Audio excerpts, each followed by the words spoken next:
আজ বানাবো নরম তুলতুলে রসগোল্লা। তার জন্য নিয়েছি 2 লিটার দুধ।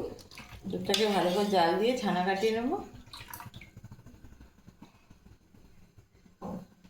দুধ ফুটে গিয়েছে, দুধটা এবার ছানা কাটিয়ে নেব। তার জন্য নিচ্ছি 4 চামচ ভিনেগার। 4 চামচ ভিনেগার দেওয়া থেকে ঠিক মতো ছানাটা কাটিয়ে নেব বলে আরও 4 চামচ আমি ভিনেগার আর জল মিশিয়ে দিচ্ছি।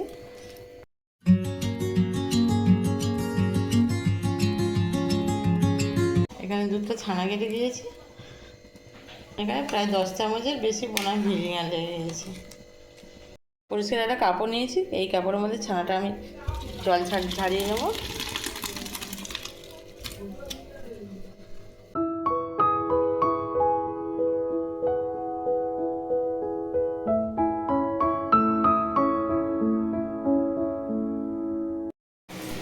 কাপড় থেকে ছানা বের করে নিয়েছি, একদম জল ঝরে শুকনোর মতন হয়ে গেছে। ভালো করে হাতে ম্যাশ করে নেবো, জ্বলে নেবো।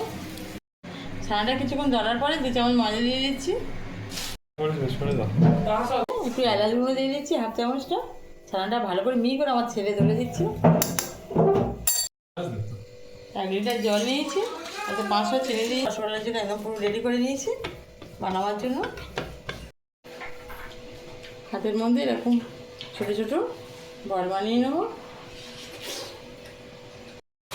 রসগোল্লা এই রসটার মধ্যে ফুটবে।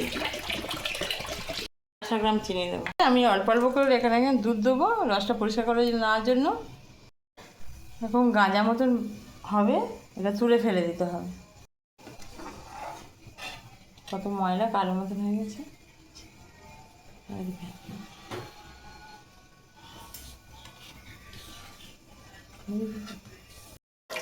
রসটা পরিষ্কারের জন্য ছেঁকে নিচ্ছি। এখানে সব গোল করা হয়ে গিয়েছে। এখানে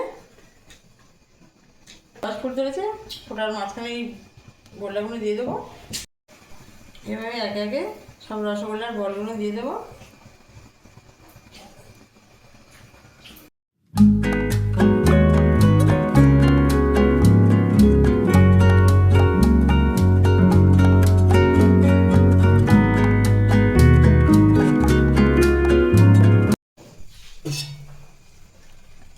কত সুন্দর বড় বড় হয়ে গেছে। একটা রসে থেকে আর একটা রসে দিয়ে দেবো। রসগোল্লা কি সুন্দর রস ঢুকে নরম সফট হয়েছে। একটা তোমাদেরকে দেখায়।